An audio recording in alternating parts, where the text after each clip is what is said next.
Olá, tudo bem? Dia 10 de setembro é o Dia Mundial de Prevenção ao Suicídio. Para estar falando sobre esse assunto, estamos recebendo na TV Câmara o médico psiquiatra Dr. Pedro Corazza. Tudo bem, Dr. Pedro? Seja bem-vindo à TV Câmara. Obrigado, Cacá. Eu que agradeço o convite para estar participando desse momento aqui com vocês. Dr. Pedro, o suicídio é uma preocupação que tem aumentado cada vez mais na área da saúde. Com certeza, né? Veja bem, Cacá, nós temos assim, o suicídio, desde que o homem existe, o suicídio existe, tá certo? Já passamos por várias fases em relação à valorização do suicídio, né? Já tivemos situações em que era proibido para um tipo de população, por exemplo, escravos, militares, né?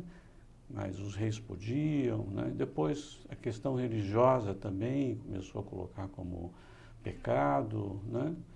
E aí não se tinha muita coisa a respeito para falar, só sei que existia e muita coisa acontecia e as interpretações eram de várias correntes, filosóficas, religiosas, né?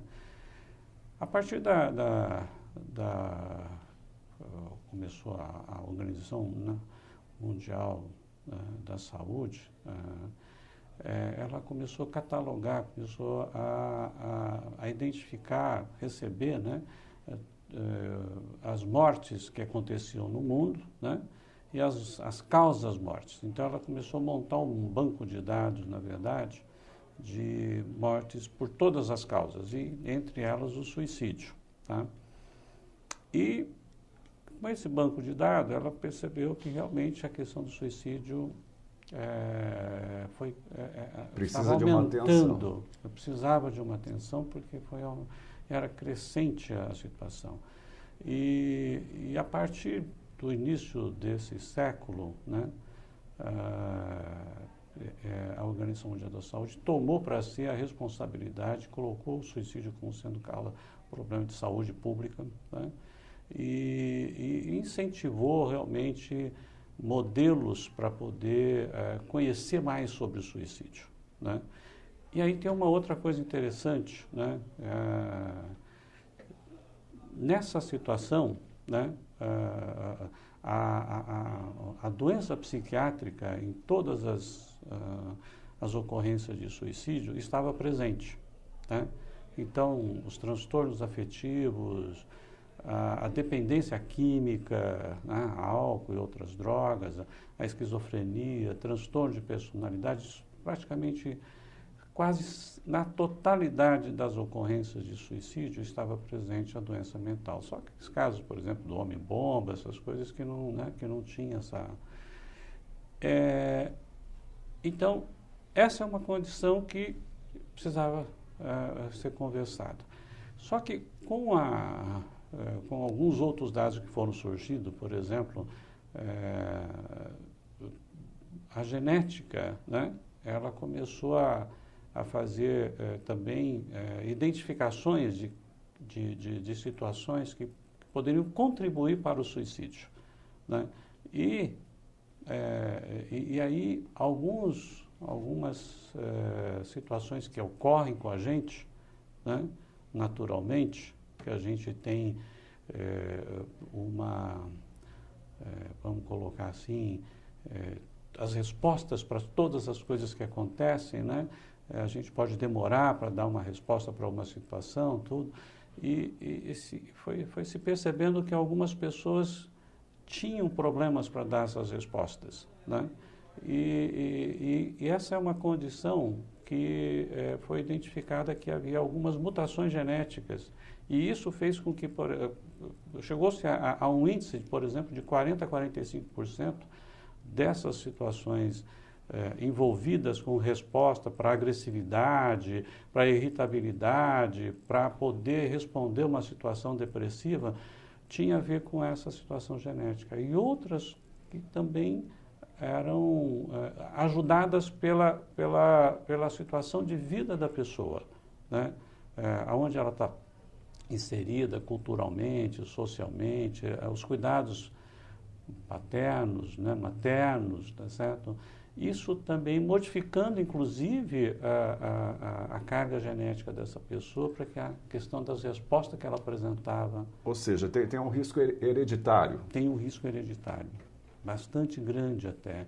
E isso realmente fez com que as pesquisas hoje estão aceleradas nesse sentido, de conhecer, não exatamente encontrar fatores ligados ao suicídio, não seria bem isso, mas vinculado às questões das nossas respostas para as situações que a gente enfrenta no nosso dia a dia. Por exemplo, uma separação, por exemplo. Eu tenho que ter um mecanismo de arquitetura cerebral para poder aguentar uma separação, tá certo? E responder uma separação e não ter um impulso para um suicídio numa situação dessa. Então, eu dependo de uma série de fatores internos, tá certo?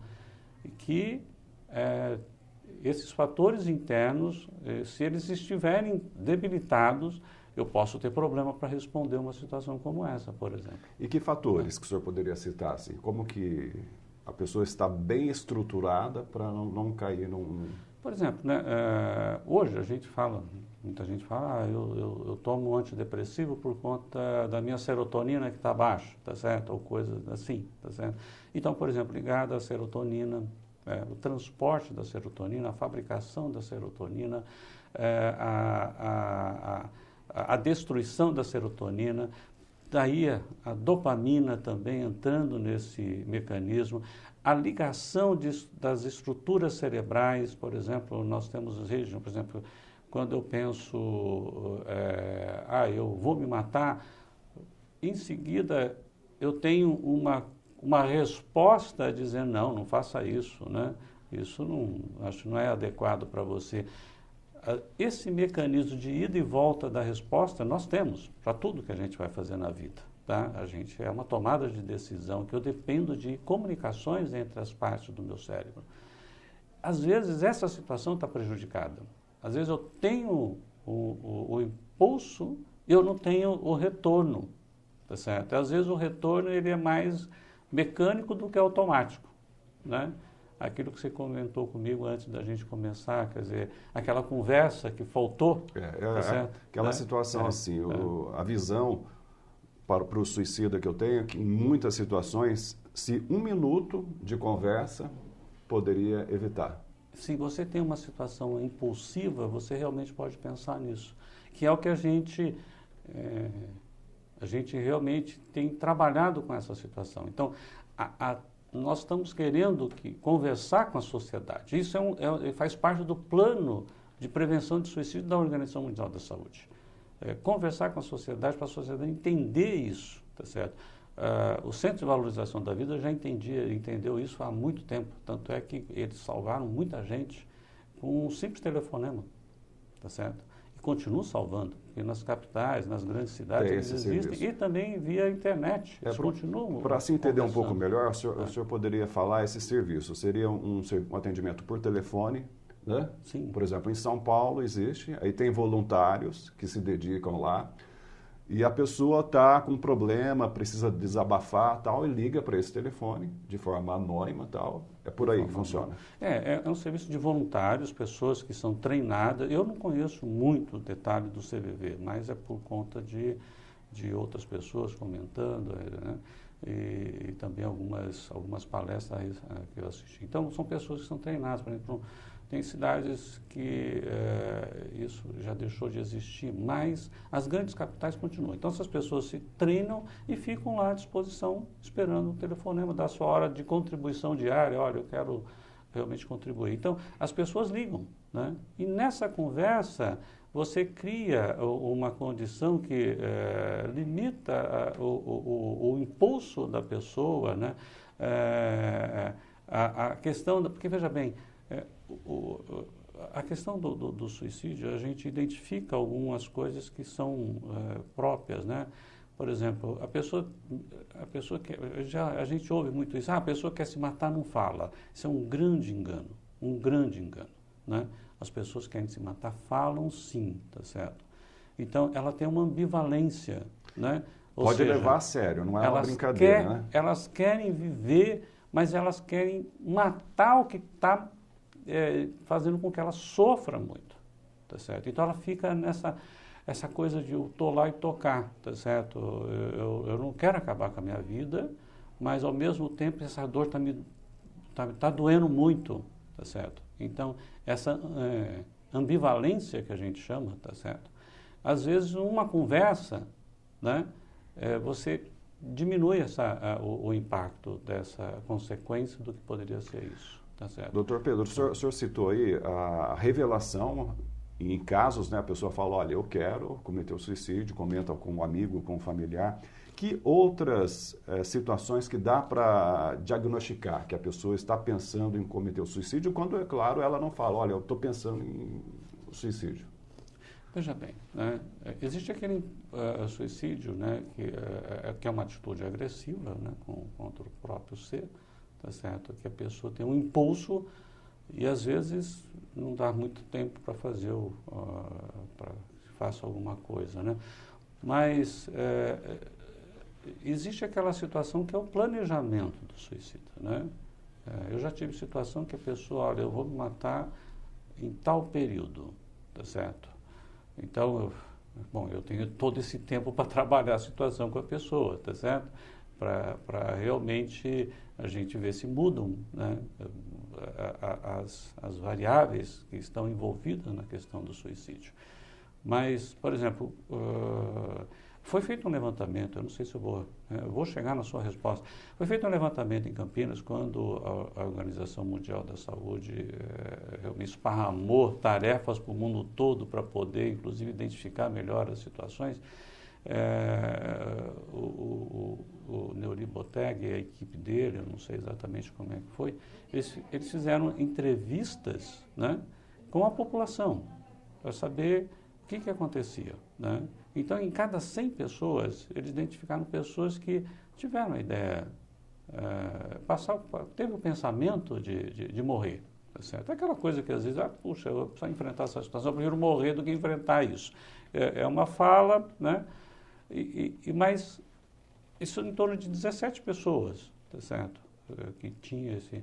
Aí, num patamar um pouco maior, por exemplo, já de complexidade, as pessoas que fizeram planos, né? Aí já em torno de 4 pessoas. As pessoas que do plano partiram para a tentativa em torno de 3 pessoas, né? E dessas 3, uma que realmente procurou um serviço de saúde, tá? E assim, aí, o nosso objetivo é que todos estejam preparados para receber uma pessoa que tenha a ideação suicida ou faça uma tentativa de suicídio. Então você tem que olhar para algumas variáveis para essa pessoa, tá certo? Quais são as condições dela, a personalidade dela, se ela já teve tentativas anteriores, como ela vive, se ela é uma pessoa isolada, se ela não é, se ela está no estado de desesperança, por exemplo, né? Se ela perdeu o emprego. Isso, entra agora na parte financeira, né? Porque o país enfrentando uma crise, tem até um caso que teve uma grande repercussão de um empresário no interior de São Paulo, que a fábrica dele, ele teve que demitir quase todo mundo, uma empresa muito grande, e aí ele acabou cometendo suicídio. Então, são situações que aí passam também pela parte financeira. Isso é uma das coisas que a gente fica muito preocupado. Quando a gente fala, está aumentando o desemprego, isso é uma preocupação muito grande, tá certo? Por conta do que pode acontecer a partir do aumento do desemprego. Tá certo? Porque uma pessoa desempregada, a autoestima diminui, cria-se, tem vários outros problemas, né? Porque ela não consegue fazer plano para o futuro, que é uma das coisas que protege. Quando você tem alguma coisa para fazer plano para o futuro, você olha para a sua família e você tem lá contas para pagar, tem filhos que dependem de você, alguns estão estudando em escolas particulares e você vai ter que mudar toda essa dinâmica. Então, o desemprego, ele é um fator realmente agravante para isso, né? Então essas coisas a gente realmente precisa se preocupar. O que está acontecendo com essa pessoa, né? por exemplo, se ela procura um serviço, quais pontos, né? Tá certo? A gente tem aquelas coisas de risco, a gente considera riscos fixos, né? E aqueles que a gente pode mexer, que é o que a Organização Mundial da Saúde está investindo, tá? Esses fixos, né, a gente precisa olhar com mais cuidado, tá certo? Por exemplo, a questão da idade, né? Por exemplo, se você tem uma pessoa jovem, né, que hoje está aumentando o número de suicídio entre os jovens, ou um idoso, uma pessoa que está com... Olha, para você ver, ter uma ideia, isso é um dado que me surpreendeu. 51% dos suicídios ocorrem dentro de casa, né? E mais de 25% deles, em torno de 26%, acontece dentro do hospital. Quando as pessoas recebem uma informação de uma doença, às vezes grave, esse tipo de coisa, né? E que elas podem lá dentro. Os colegas clínicos que trabalham no hospital realmente poderiam falar um pouco melhor sobre isso. Nesse ponto do hospital, aí até um cuidado que se pode ter e aumentar com relação aos profissionais que passam a informação, né? Claro que a pessoa recebe uma notícia de uma doença grave. É indiscutível que a pessoa fica abalada. Então, nessa informação profissional médico para o paciente, tem um cuidado também, né? Sim, assim. Essa é uma situação à medida que você vai aumentando o conhecimento, né, sobre o que pode acontecer com uma pessoa, tá? Primeiro analisar a personalidade dela, ver como é que ela está, como é que está a situação de vida dela, quais os projetos que ela tem. Então, uma série de coisas você tem que tomar cuidado, tá certo? Para você realmente poder estar dando ou falando, ou até mesmo, né? Porque às vezes a pessoa, por exemplo, você tem, vamos colocar um câncer. Hoje a gente sabe que a maioria tem bom prognóstico, são tratáveis, e às vezes, mas ainda a pessoa vive com aquela informação de que o câncer... Os casos que não deram certo, né? Então, aí, quando a pessoa estreita o pensamento dela, que é uma situação também que você precisa estar avaliando, se a pessoa ficou constrita, se ela acha que não tem mais solução nenhuma, né, para ela, essa é uma situação que você tem que estar preocupado, porque essa pessoa apenas acha que a morte é a única solução, né? Então você tem que mexer com isso, né, e caminhar ou realmente fazer todo um trabalho em relação a essa situação. Doutor Pedro, e com certeza uma situação que precisa de uma atenção grande é quando existe o diagnóstico da depressão, né? A pessoa com depressão, o risco é ainda maior para um suicídio. Porque eu falei assim, né, a questão de mecanismos que a gente tem, porque quando a gente tem a depressão, né, eu sempre falo, né, para os meus pacientes, você tem uma baixa de energia, tá certo? O que é depressão e qual é o funcionamento? É como se, assim, na depressão, você tem muitas coisas que você não consegue realizar, que você perde a condição de manter aquela dinâmica anterior, onde as pessoas, às vezes, se poupam, vamos colocar assim, né? Ou ficam deitadas, ou não tem iniciativa, perde a concentração, e aí vem uma ideação negativa das coisas. Isso já está acontecendo uma baixa de serotonina, tá certo? Isso já é uma das coisas, é uma das consequências, uma das possibilidades da causa da depressão seria a baixa de serotonina, ou outros mecanismos também envolvidos, né? E se a pessoa tem dificuldade em estar armazenando essa serotonina, a disponibilidade disso, isso pode facilitar bastante. Porque as pessoas acham assim, quem está deprimido se mata. Não é todo deprimido que tem a condição de ir para um suicídio. Tem muita gente que fala, não, isso não, né? Na entrevista você conversa sobre isso, não, isso eu nunca penso. Eu estou mal, mas eu não penso em me matar, não quero tirar minha vida. Então, você vê só que tem outros fatores ligados à questão do suicídio. Não é apenas o estado de depressão, mas ele é uma situação que coloca a pessoa numa situação de risco, tá certo? Assim como as outras condições. Por exemplo, o álcool, né? O álcool ou os sedativos, de uma certa forma, cria um estado da pessoa que ela ganha a questão do impulso, tá certo? se ela tem porque o álcool é um depressor do sistema nervoso central, tá certo? E às vezes a pessoa que já tem um problema de depressão, associa isso a um hábito de beber ou começa a beber com uma certa frequência, ela aumenta a condição para a questão do suicídio. Se ela tiver uma tendência, vamos supor aí, tem história familiar, né, com ocorrência de suicídio, né, ou fez tentativas anteriores, essa pessoa está numa situação de risco. E a gente precisa cuidar dessa pessoa. Além dos outros fatores que a gente já comentou, né? A parte financeira, a parte de amor, né? Que entra a separação. Sim, porque às vezes a pessoa tem a impulsividade, né?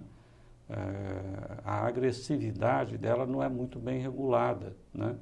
E isso depende desses fatores que eu falei, que às vezes interferem. Se a pessoa tem uma mutação genética para resposta para a agressividade, por exemplo, ela fica numa condição muito favorável para isso, tá certo?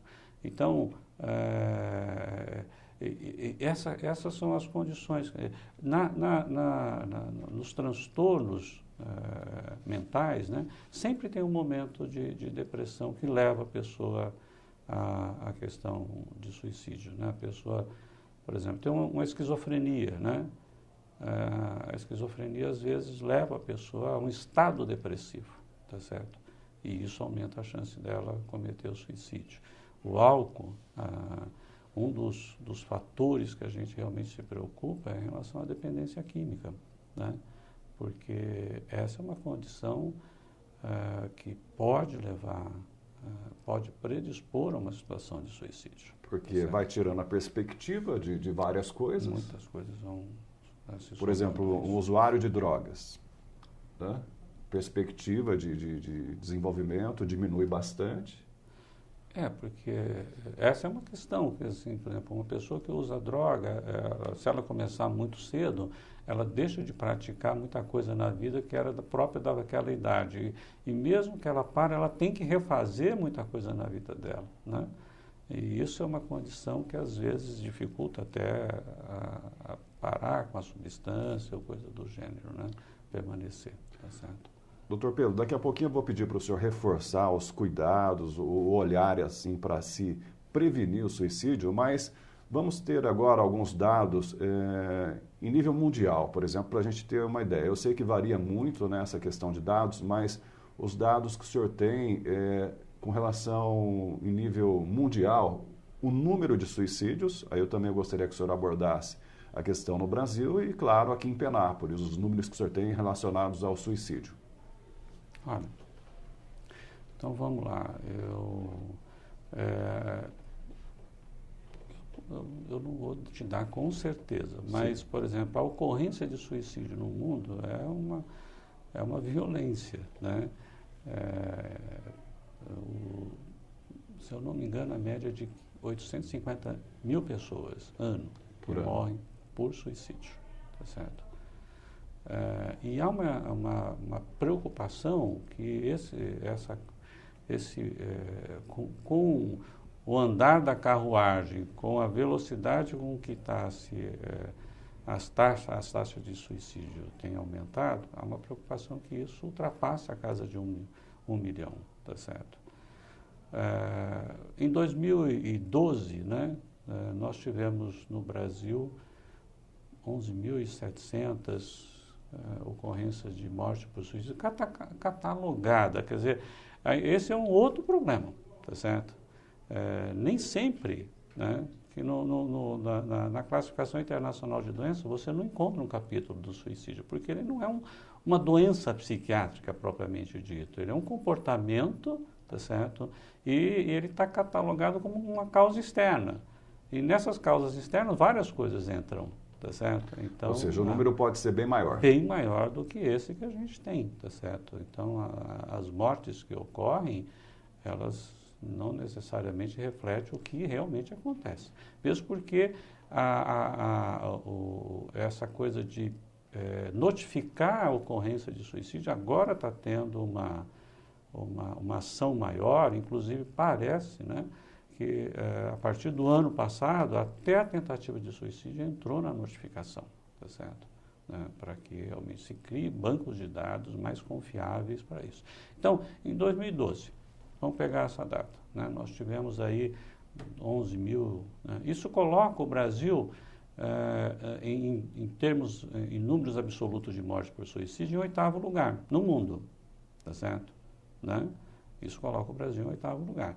Quer dizer, a nossa taxa de suicídio, ela, comparada com outros países, né, é até considerada baixa, apesar de que nós temos diferenças regionais. Por exemplo, o Rio Grande do Sul, ele já parece mais com a taxa mundial, né? E nós temos regiões como a Bahia, o Maranhão, uma taxa quase que insignificante de suicídio. Então, no Brasil, então, Rio Grande do Sul seria maior? Rio Grande do Sul seria maior. O Sudeste, de alguma forma, é maior, tá certo?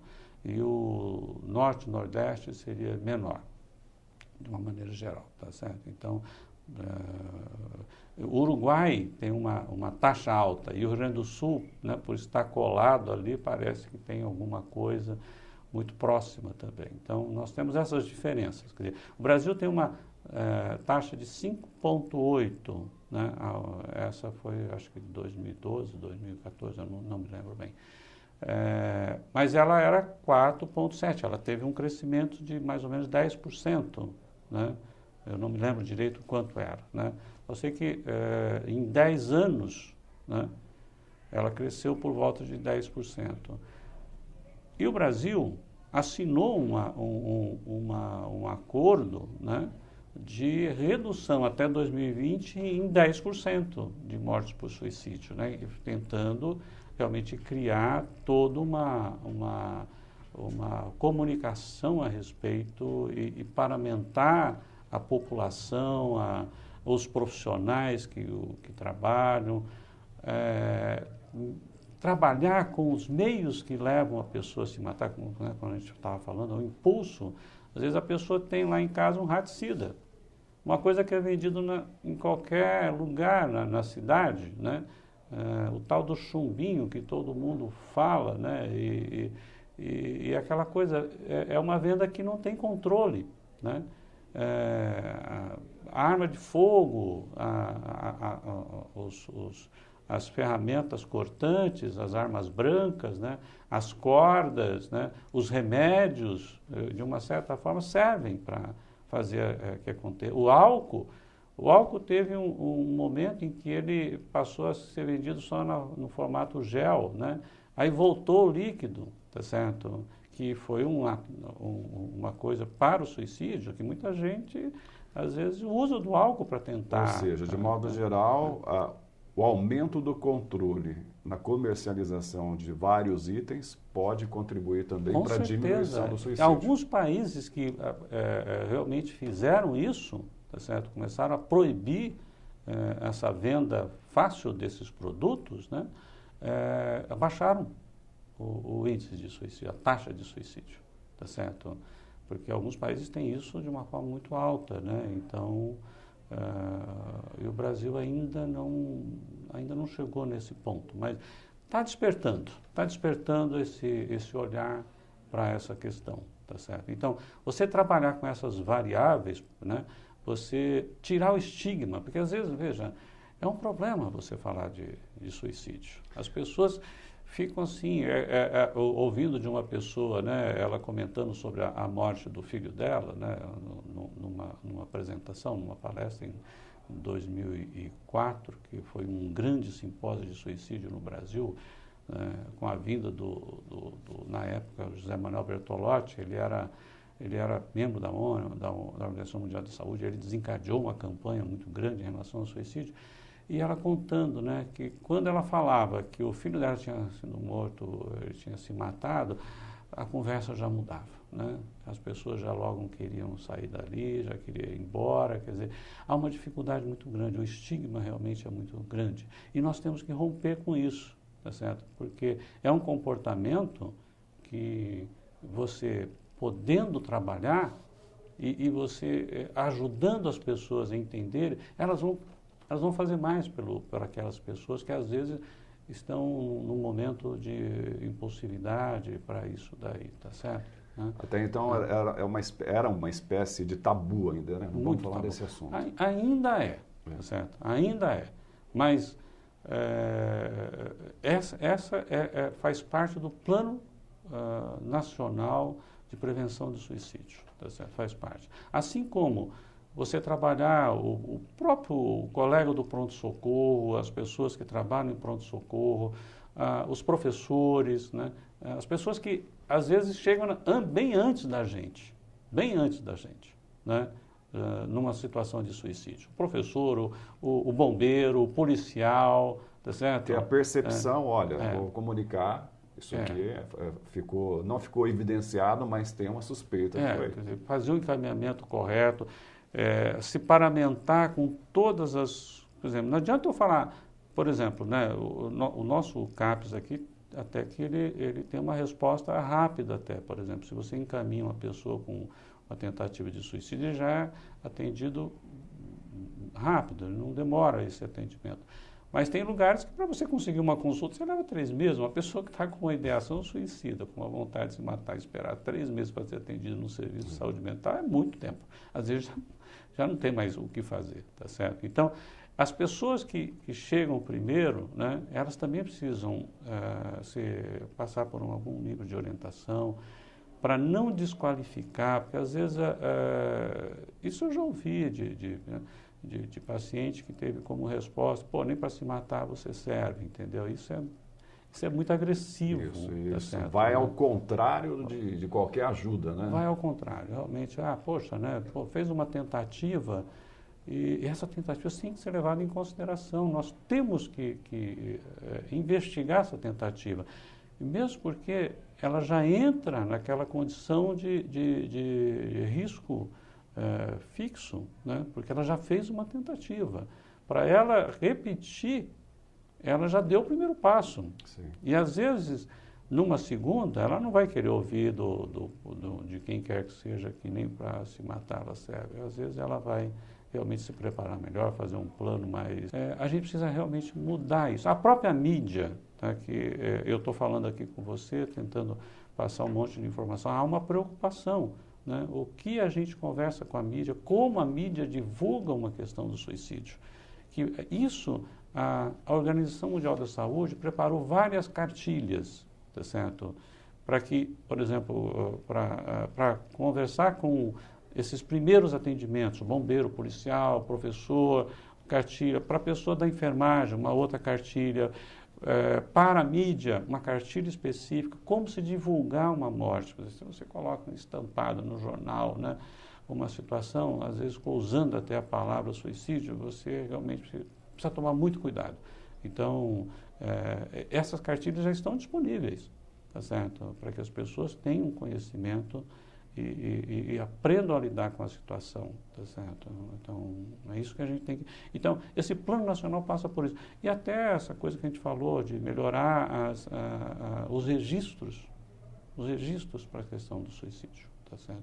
Porque se você coloca sempre numa questão de que é baixo, né, as pessoas não se incomodam, não dá importância, né? O Brasil, nós, diferente do Japão, por exemplo, né, nós temos mais situação no sentido, a agressividade é mais colocada para fora, né, no Brasil, do que para dentro. Ou seja, as pessoas aqui matam mais o outro e matam menos a si. No Japão é o contrário, tá certo? As pessoas se matam, né, e lá o homicídio é baixo, né, lá o suicídio é alto, tá certo? Então é uma situação para se trabalhar. Então, a agressividade nós temos, tá certo? Então, essa agressividade, ela está presente. Agora, às vezes o meio ajuda você realmente ir para uma questão do suicídio. Doutor Pedro, e os números de Penápolis com relação ao suicídio?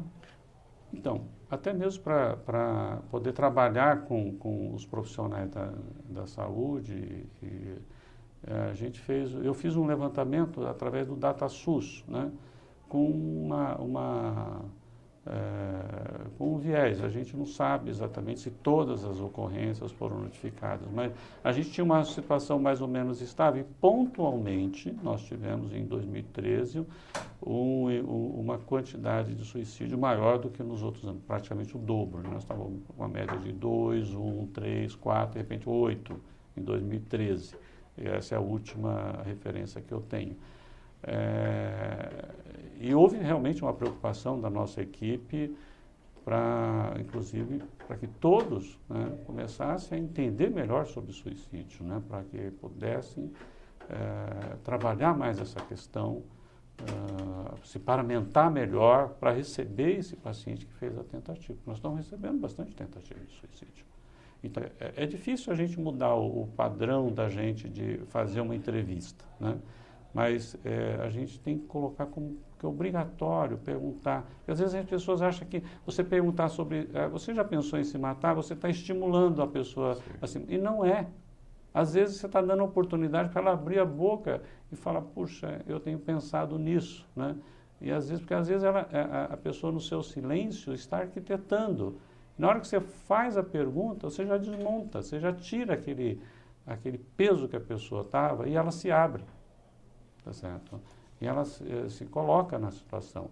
Então, é uma pergunta quase que obrigatória.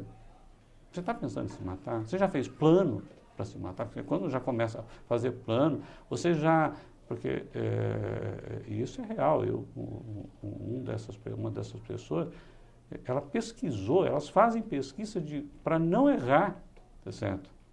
Qual a melhor maneira? E na internet, hoje, nós temos de tudo. Como ensinar a pessoa a fazer isso. Então, é uma coisa, nesse ponto, destruidora, né? Infelizmente, isso acontece. Mas, quando você pergunta para a pessoa, né? Eu digo, não, mas eu não posso perguntar isso, porque eu vou estar estimulando. Existe um medo em relação a isso. É o contrário.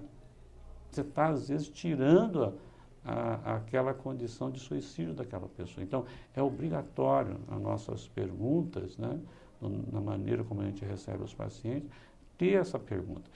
É um hábito que a gente tem que mudar, tá certo? É um hábito que a gente tem que mudar. Tá. E Penápolis, agora em setembro, um mês, né, mundial de prevenção ao suicídio, e Penápolis está participando. Como o senhor pode nos informar? Olha, então, né, a partir de 2014, né, nós já tivemos aí algumas ações a nível nacional. Por exemplo, o Congresso em Brasília foi iluminado com a cor amarela em 2014. Né? Parece que o ano passado o Beira-Rio, o Cristo Redentor, de novo aí o Congresso, e algumas capitais já trabalhando essa questão do suicídio, usando a cor amarela, a fita amarela, assim como, por exemplo, o câncer de mama tem o outubro, né? Outubro rosa, o câncer de próstata tem o novembro azul, né? O suicídio tem a cor amarela. E a data de 10 de setembro foi considerada a data mundial de prevenção de suicídio. É prevenção de suicídio, do comportamento suicida, tá certo? Isso realmente representa muito, porque é uma maneira da gente conseguir despertar o interesse da população, conversar realmente sobre isso. Penápolis está adotando isso, né, como isso é gratificante, né, a gente poder hoje estar conversando. Nós vamos fazer algumas palestras, né, com alguns setores, né, as faculdades, os alunos, em algumas redes, né, intersetoriais que cuidam, que atendem de uma maneira geral, representantes dessas, para a gente estar conversando sobre isso. Então, eu acho que é um movimento muito bom aqui em Penápolis, né, que a gente está fazendo parte. Eu acho que vai ser de grande valia, porque é claro que a gente acredita que isso vai levar a uma identificação maior, e até vai aumentar o nosso serviço, com certeza. Mas é bom, tá certo? Eu acho que é uma coisa que realmente... Vai dar resultado, né? Vai dar resultado, com certeza, eu acredito nisso. Doutor Pedro, agora há pouco o senhor falou dessa questão da pergunta, né, para a pessoa que o senhor está atendendo, profissional médico, perguntar se a pessoa pensa no suicídio. Aí é uma questão, está com um profissional, um especialista, e numa situação em casa, o senhor acha que é indicado se um familiar percebe que tem uma pessoa alterada, tal, que é indicado esse familiar, não sendo especialista, ele perguntar, você está pensando em alguma coisa? Sim, eu acho que essa é uma coisa que a gente está despertando, porque esse é o medo que as pessoas têm, que às vezes deixa o outro lá quietinho no quarto tal, e não faz esse questionamento. Tá? Porque na hora que ele faz, primeiro que a pessoa pode se abrir, tá certo? Segundo, você pode buscar, você vai junto, você acompanha, né? Você vai ter que se colocar à disposição da pessoa. Então, é uma pergunta que é uma ferramenta muito importante. Isso não desconstrói, ou seja, vai construir, na verdade, uma possibilidade de ajuda, porque às vezes a pessoa, no seu silêncio, você fica com aquele pensamento de que a desesperança fica criando uma coisa que não sai daquele ponto, né? E às vezes o que a pessoa está precisando é disso. Uma conversa, né? Uma palavra. Uma palavra. Eu até fiz uma analogia com uma pessoa que vai atirar uma flecha no ar, que ela precisa de muitas variáveis para poder acertar o centro do ar. Qualquer movimento você erra o alvo, tá certo? Então, eu acho que às vezes essa palavra faz desviar dessa ação, tá certo? Do alvo. E a pessoa tem a chance de poder responder de uma forma diferente para aquilo que ela está. E aí amplia-se a rede social, trabalha mais essa questão, né? Nós não vamos acabar com o suicídio. Isso faz parte tem muita coisa ainda para a gente aprender sobre ele, né? Mas o comportamento suicida nós temos que mexer realmente, né? Tá certo? Ok, doutor. Eu deixo agora espaço para as suas considerações finais. Agradeço essa oportunidade realmente de estar podendo aí conversar, né? Com o município, com a rede, de uma certa forma, e eu espero que isso traga realmente mais interesse ainda sobre o tema e que estimule, com isso vai estimular a gente a pesquisar mais, a paramentar melhor, né? Conversar mais com os profissionais, com certeza. Eu agradeço a oportunidade. Okay, obrigado, doutor, pela presença. Eu conversei com o médico psiquiatra, doutor Pedro Corazza. Muito obrigado pela sua atenção e até a próxima oportunidade.